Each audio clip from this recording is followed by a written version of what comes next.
사실상 그 대만 섬 자체가 반도체를 위시로 해서 어떻게 보면은 규소 섬처럼 돼버렸죠. TSMC의 협력사들이 이루고 있는 이 생태계가 대만의 경제를 그동안 많이 먹여 살렸고, 심지어는 작년에 대만 경제 성장률이 뭐 8.7%? 반면에 한국을 얘기하면 국가적으로의 경쟁에서 사실은 뒤처질 가능성이 너무 높다라고 보여지는 불안한 상황이에요. 경쟁이 솔직히 지금 안 됩니다. 들을수록 똑똑해지는 지식 뉴스. 하이닉스의 실적이 거의 100조 원 단위로 육박할 정도로 나오죠. 그러니까 이게 어떤 상황이냐면은 갑자기 고객들의 주문 물량이 엄청나게 폭주를 했고 생산 능력을 늘리긴 어려운 상황에서 가격이 엄청나게 올라가고 있는 거예요. 그래서 이 역대급 실적이 나오고 있는 건데, 다시 말하면 이 메모리 반도체를 삼성과 하이닉스, 물론 마이크론이 있긴 하지만 다른 데서 구하기 어렵기 때문에 이 어찌 보면은 굉장히 소중한 자산이 되어 있고, 그래서 가격이 오르고, 한국의 전체 반도체 산업 내에서는 굉장히 단기적 호재일 뿐만 아니라 앞으로도 지금 계속 이런 주문이 밀려 들어오고 생산 능력은 단기간에 올릴 수 없기 때문에 좋은 모멘텀에 있다고 봐야죠. 이번에 하이닉스 같은 경우는 영업이익률이 58%까지 나왔거든요. 그냥 단순 오른 게 아니라 이건 말이 안 된 정도로 영업이익률이에요. 그 반도체가 필요한 어떤 증가 폭은 우리가 당초 예상했던 것보다 훨씬 더 강하게 진행되고 있다. 이런 점들을 감안하면 향후에도 D램이라든가 반도체 가격 상승에 의해서 영업이익률이 좋아지는 흐름은 지속될 가능성이 높다라고 봐야 될 것 같습니다.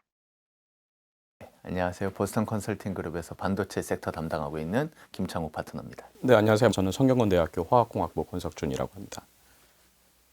우리 수출이 7천억을 돌파했다고 하는데 반도체 빼면 사실상 역성장이라고 하더라고요. 아마 이거를 극단적으로 추구한 나라가 대만이죠. 반도체를 위시로 해서 사실상 그 대만 섬 자체가 어떻게 보면은 규소 섬처럼 돼버렸죠. 그래서 지금까지 대만의 TSMC를 원탑으로 해서 뭐 폭스콘 같은 서버 업체들, 그다음에 뭐 다른 이런 회사들이 많이 들어와서 이 생태계를 이루고, 특히나 TSMC 자체적으로도 그렇습니다만 TSMC의 협력사들이 이루고 있는 이 생태계가 대만의 경제를 그동안 많이 먹여 살렸고, 심지어는 올해 작년에 대만 경제 성장률이 뭐 8.7%? 뭐 정말 놀라울 정도로 이제 성장을 했고, 뭐 1인당 GDP도 이제는 한국과 일본을 꽤 많이 추월한 상태이고, 지금 타이완의 반도체 산업은 GDP의 13에서 15%, 수출의 40% 이상을 차지하고 있습니다. 그래서 이 타이완의 반도체는 산업이 아니라 국가의 심장이란 말이 나올 정도인데요. 그만큼 타이완 경제는 반도체에 모든 에너지가 집중돼 있다고 볼 수 있겠습니다. 이 두 개가 갑자기 좀 무너져 버리면 한국 경기에 굉장히 큰 리스크가 그런 관점에서 한국도 그래서 반도체 굉장히 중요하고요. 한국이 이미 잘하고 있는 이 산업 포트폴리오를 최대한 이끌고 가는 건 중요하다 생각합니다. 모두 다 이끌고 갈 수는 없을 거예요. 어느 정도는 산업의 다양성을 보존하면서도 좀 더 롱텀으로 살아남을 수 있는 산업들에 대해서는 선제적으로 투자하는 것들이 필요하겠죠. 과거 우리가 일본을 쫓아갔듯이 중국은 빠른 속도로 쫓아옵니다. 한 3년에서 4년 정도는 현재는 격차가 있습니다. 다만 앞으로 3, 4년 뒤에 그만큼의 격차를 유지하기는 어려울 것이다. 우리가 지금 그 역사를 한 번 더 반복하면 안 되는데, 그 역사의 희생양이 되지 않을까.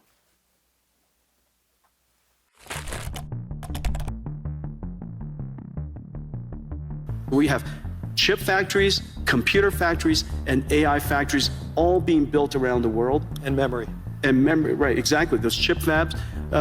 Micron has started investing $200 billion in the United States. SK Hynix is doing incredibly. Samsung is doing incredibly. You could see that entire chip layer growing incredibly today. Infrastructure is a great investment opportunity. This is the single largest infrastructure build-out in human history. 기본적으로는 반도체 시장이 지금 수요가 엄청나게 몰린 거고 굉장한 투자의 싸움으로 가고 있는 거죠. 그게 무슨 말을 하는 거냐면 반도체 국가적으로 생각했을 때 엄청난 투자가 필요한 업이라는 거죠. 정말 하이닉스, 삼성 엄청 열심히 하고 있지만 결국은 국가 간의 이제 투자에 대한 문제로 돌아갈 수밖에 없는 것 같아요. 뭐 우리 미국의 칩섹트 아직 뭐 이거를 뭐 돈을 받네 안 받네 트럼프가 트네 안 트네 하지만 일단은 뭐 520억 불의 돈을 그 국가가 보조금을 주겠다고 했고, EU 칩섹트는 한 50조 원 되겠네요. 정부가 투자하겠다고 했고, 일본 같은 경우는 이미 전체 그 자금의 10조엔을 투자하겠다고 하고 6조엔 정도를 이미 집행을 했죠. 근데 여기서 이제 좀 중요한 포인트는 모두 다 투자를 하는 거에 있어서 직접 보조금을 준다가 가장 큰 개념이잖아요.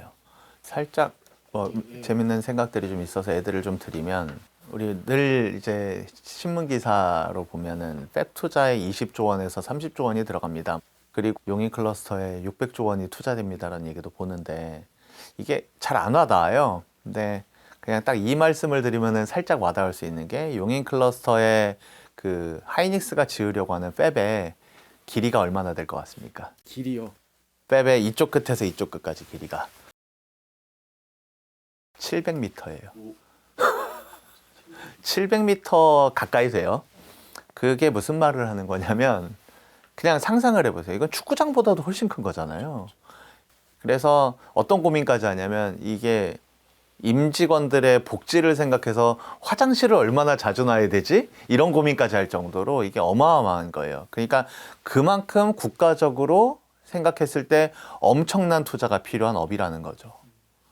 공장을 확장을 해야 될 때, 뭐 HBM이라든가 이런 거 할 때 이제 공간이 필요한데, 기업이 빠른 속도로 경영을 실현할 수 있는 인프라 제도적 기반이 약간 이런 논란도 있어요. 그러니까 기업이 너무 효율적으로 투자를 못하는 건 아니냐? 예를 들면 왜 반도체를 2층짜리로 만들어? 10층짜리로 만들지.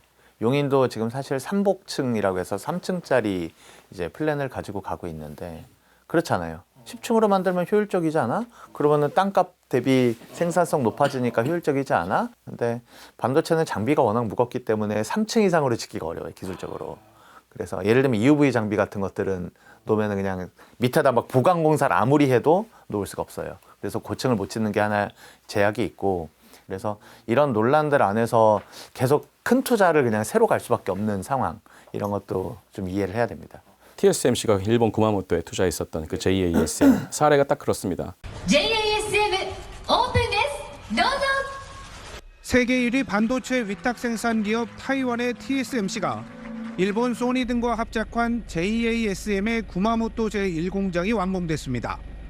설비 투자액 10조 원 가운데 일본 정부가 40%가 넘는 약 4조 2천억 원을 지원했습니다.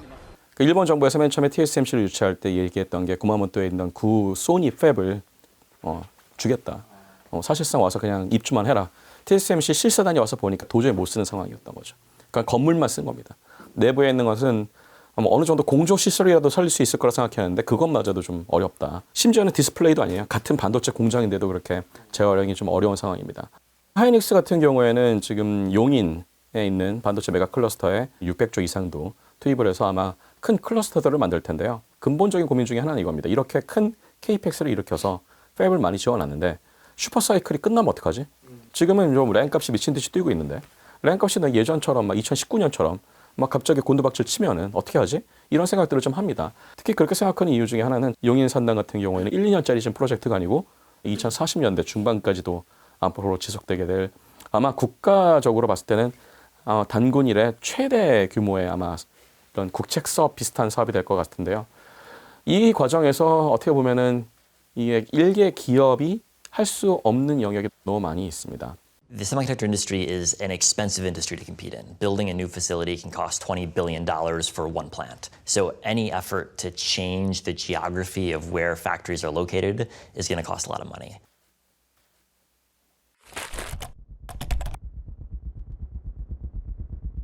결국에는 이제 누가 뭐 적절한 시점에 누가 더 오래 더 많은 투자를 하느냐의 싸움으로 지금 가고 있는 것 같은데. 네, 맞는 것 같아요. 30조 원 매년 들어가는 돈, 아니면 용인 산단에 600조 원이라는 돈을 기업의 입장에서는 이미 투자를 시작하고 들어갑니다. 이 돈을 회수하는데 얼마나 걸리죠? 지금 예를 들면 새로 짓는 용인 팹 같은 경우는 건설을 지금 시작해도 팹을 완공할 때까지 아무리 빨라도 3년이 넘게 걸려요. 정말 엄청나게 밤낮을 안 달리고 달렸을 때 3년이 걸려요. 자, 그러면 3년 동안 그냥 예를 들면은 새로 지으니까 100조 원의 돈이 들어간다고 가정을 하고 100조 원을 3년 동안 묶어 놓는 겁니다. 그런데 이 100조 원이 뭐 은행에다 넣어놓았으면은 못해도 2% 이자라도 받는 돈이고 뭔가 기회비용을 따졌을 때는 기회비용이 있지만 기회비용을 떠나서라도 기업의 입장에서는 기업이 가지고 있는 현금이 100조 원이 있어서 100조 원 한 방에 쾌척할 수 있으면 몰라도 어느 정도 은행 대출이라는 건 들어오게 되는 거잖아요. 그러면 그 대출에 대한 돈은 고스란히 기업이 가지고 있다가 나중에 3년 뒤에 폐비 완공되고 실제로 고객한테 콜을 받아서 돈을 받는 시점은 거기서 6개월 후 1년 뒤예요. 이게 엄청난 거죠. 그런데 반면에 일본이 키옥시아를 지원했던 것 혹은 마이크론에게 33%의 보조금을 주면서 지원하는 돈들 생각해 보면은 사실은 일본이 마이크론을 지원하는 거는 얘가 과거에 엘피다였어요. 일본 기업이고 일본 직원들이 일을 하고 있다는 개념이 큰 거죠. 그러니까 직접 보조금을 딱 주는 순간에 기업의 입장에서는 33%에서 일본, 그 다음에 미국처럼 40% 정도는 내가 부담을 덜고 시작할 수 있잖아요. 근데 우리나라는 지금 세액공제로 가고 있잖아요. 그 얘기는 뭐냐면 3년에서 4년 뒤에 기업이 투자한 돈에 그러니까 100조 원의 돈을 벌기 시작하면 그 다음 다시 1년 뒤에 세액을 공제해 주겠다는 얘기니까 후지원인. 너무 후지원인 거죠. 그러면 다른 국가의 기업들은 정부의 전폭적 지지하에 이 부담스러운 캐펙스를 금융비용을 덜어가면서 빠르게 나아가고 그런 비용들이 어디로 들어갈까요? 당연히 R&D 비용으로 들어가겠죠. 그런데 자기가 쓸 수 있는 여력이 있는 것과 그러면 국가적으로의 경쟁에서 우리는 뒤처질 가능성이 너무 높다라고 보여지는 불안한 상황이에요. 그러다 보니까 사실은 아까 이제 KPX만이 100조를 우리가 얘기한다고 했을 때 아무리 삼성전자, 하이닉스가 앞으로 한 2, 3년간 현금이 그렇게 쌓인다고 해도 그걸 한꺼번에 투자하는 것은 굉장히 힘들 과정이 될 것이고요. 그래서 만약에 뭐 이런 개념 생각해 볼 수 있겠죠. 용인에 새로 짓는 그 700m 길이의 4층 높이의 어마어마한 규모의 메가팹을 만들 때 뭐 만약에 50조가 들어간다. 그중에서 하이닉스는 20조 정도만 부담을 하고 30조 정도는 예를 들어서 거기에 참여하는 거기에 있는 어떤 고객들 뭐 이제 마이크로소프트나 구글이나 이런 고객들을 비롯해서 각종 나라의 연기금들 우리나라 같은 경우에는 국민성장 펀드들 이런 일종의 이제 은행에서 대출을 받지 않아도 되는 겁니다. 그러면 이제 거기에 투자를 하는 업체들은 뭘 받느냐? 메모리를 우선적으로 지급받을 권리를 받습니다. 그리고 그 시설에 대한 일부 권리를 갖고 있기 때문에 리스 비용도 받을 수 있겠고요. 반대로 또 리스백을 할 수도 있을 거고요. 그래서 하이닉스 입장에서는 그럼 30조를 절약하게 되는 셈이 되죠. 그 30조를 가지고 또 다른 팹을 지어도 되고 R&D에 투자를 해도 되고 다른 소규모 업체들을 인수를 해도 되겠죠. 꽤 합리적이어 보이는데. 근데 이제 이게 우리나라에서는 지금까지는 불가능했었어요. 사실은 이유가 몇 가지가 있습니다. 사실은 이게 산업 자본이 너무 세지면은 금융시장 자체를 좀 흐트러뜨릴 가능성도 있는데 다만 하이닉스 같이 좀 지주회사, 그다음에 뭐 자회사, 손회사, 심지어는 증손회사 이런 식으로 갈 때 매번 이렇게 하이어라키가 내려오면서도 지분율은 100%가 유지가 돼야 돼요. 그런데 만약에 이게 한 50% 혹은 뭐 40%이 정도까지만 완화가 되면은 그 50%의 비용을 외부에서 금융기관을 거치지 않더라도 컨소시엄 형태로 가져올 수도 있고요. 심지어는 제 생각에는 외부 컨소시엄보다도 국민성장펀드가 여기 한 10% 정도 뭐 연기금이나 이런 데서도 충분히 들어올 가능성이 있기 때문에 이런 부분들은 좀 저희가 발전적으로 생각해 볼 필요는 있다 생각합니다. 사실 한국 정부는 지금의 보조금 제도로는 해외 정부하고 경쟁이 솔직히 지금 안 됩니다. 죄송한 말씀인데. 그래서 한국 정부도 이걸 모르고 있는 건 아니에요. 선자부에 계신 분들이나 과기부에 계신 분들하고 얘기를 해보면 이걸 모르시는 건 아닌데 다만 이제 제도를 바꾼다는 것 자체는 굉장히 오랜 시간이 걸리고 생각보다 많은 사회적인 합의를 이끌어내야 되는 지점들이 있어서 가속할 필요는 있습니다.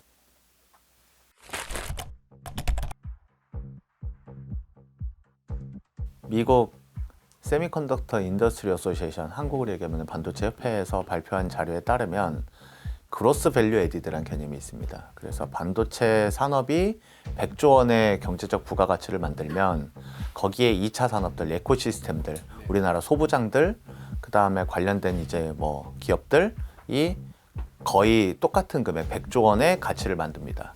그리고 예를 들면 하이닉스 이천 팹 주변에 있는 이 이천의 단지 안에서 뭐 먹고 마시고 쓰는 돈들이 똑같이 또한 100조 원. 그래서 반도체가 만드는 부가가치 곱하기 3이 전체 경제적 부가가치입니다. 그런 관점에서 지금에 있는 우리나라의 수출이 무너진다는 단지 7천억 불의 문제가 아니라는 거죠. 거기에 다시 이 안에서 발생한 3차 아까 말씀드린 세 번째 것의 효과들은 일부 이 안에서 발생하는 생태계 안에서 또다시 수출로 연결되어 있는 걸 테니까 전반적으로 반도체 산업이 굉장히 중요한 역할을 하고 있고 국가적으로 지탱해야 될 산업이 맞는 것 같아요.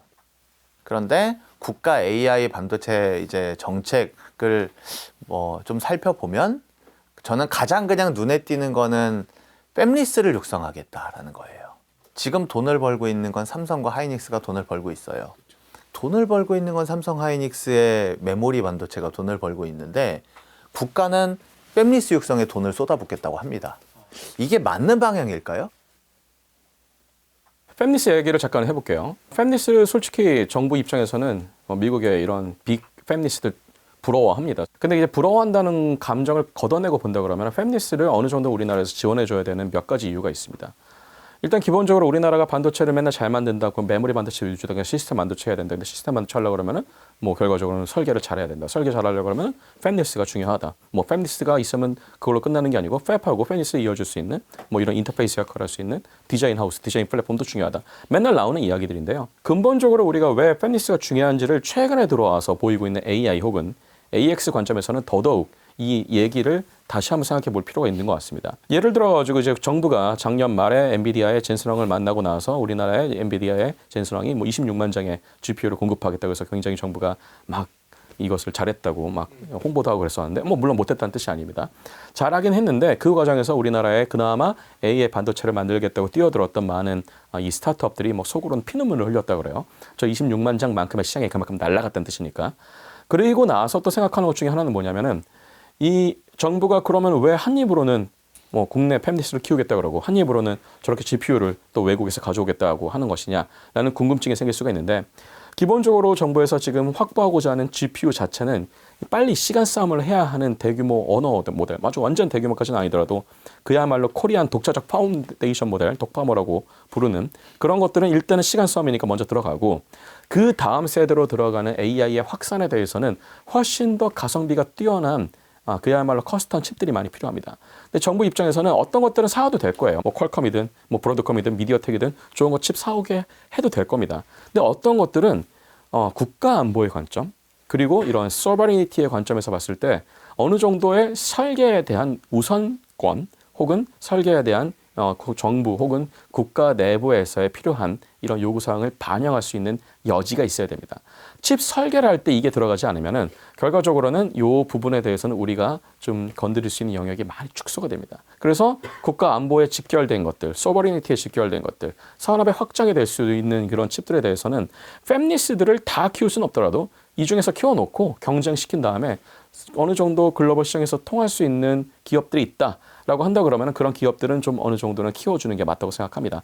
그런데 기업의 입장으로 그냥 기업의 예시를 들어보면 기업은 하고 있는 사업에 대한 포트폴리오 관리가 되게 중요해요. 그래서 내가 돈을 벌고 있는 사업에서 수익을 내고 이 수익을 가지고 내가 앞으로 미래 먹거리에 대한 R&D 투자를 해서 새로운 신성장 동력을 만드는 게 가장 기본적인 그냥 기업이 성장하는 방식이거든요.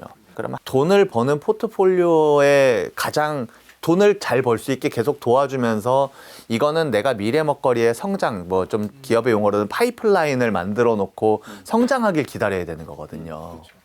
근데 이제 다시 팹리스업으로 돌아와 볼게요. 팹리스업이 부럽죠. 엔비디아, 퀄컴, 너무 부러운 기업들 많이 있어요.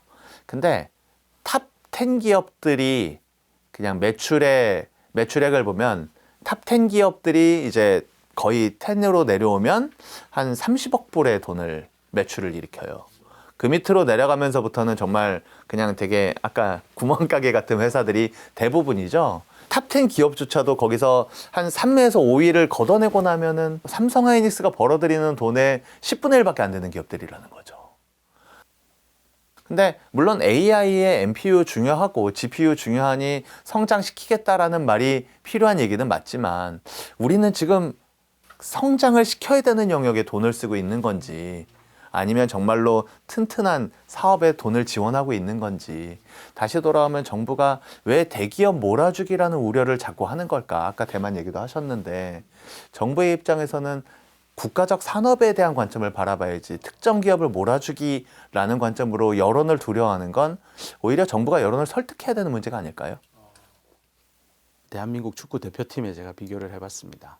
근데 전략들을 한번 보세요. 언론에서 우리 축구팀 어떻게 해야 됩니다 얘기할 때 항상 손흥민을 앞에 두고 손흥민을 잘 서포트해서 어떻게든 득점에 성공해야 된다라고 합니다. 우리나라가 잘하는 게 메모리죠. 손흥민이 곧 메모리입니다. 그래서 잘하는 선수를 중심으로 뭔가 주변 환경을 정비해서 팀을 꾸려나가면 필승입니다. 그러니까 메모리, 즉 손흥민이 빛나는 전술을 갖추어야 될 겁니다. 손흥민이 득점할 수 있도록 주변에 비메모리 생태계를 잘 갖추는 것이 훨씬 중요할 것이고요. 메모리 중심의 어떤 생태계가 만들어질 수 있도록 비메모리 생태계를 육성해야 됩니다. 아까 우리 파트너님들 말씀하셨습니다만은 지금 스포트라이트를 받고 있는 삼성과 하이닉스 밑에는 수많은 소부장 업체들이 있습니다. 그리고 대부분의 소부장 업체들은 대부분 영세합니다. 뭐 아주 무슨 구멍가게 수준이라는 뜻은 아니지만 삼성이나 하이닉스가 만지는 그 정도 돈은 한 번도 만질 수 없는 굉장히 좀 어떻게 보면 1조 이하의 중견기업, 중소기업들이 대부분인데요. 반대로 얘기하면 지금 한국의 그나마 한국의 어떤 산업 포트폴리오 중에 굉장히 중요한 한 축을 이루고 있었던 이 산업들. 하나의 산업이 굉장히 중요한 위치까지 가는 데 있어서 많은 산업들과 연결이 돼서 다양성은 물론이고 효율적으로 의사결정 라인이 만들어지고 생태계가 최적화되는 것은 굉장히 좋은 전략입니다. 그런데 어느 정도는 산업의 다양성을 보존하면서도 잘 나가는 산업에 대해서는 지원하는 것도 필요하다라고 생각해 볼 수 있을 것 같습니다. 그렇지 않으면 이 7천억 불의 효과는 착시 효과에 머물 가능성이 있다. 이런 말씀을 드립니다. 오늘 교양일을 부탁해는 부탁해는 여기까지입니다. 감사합니다. 감사합니다.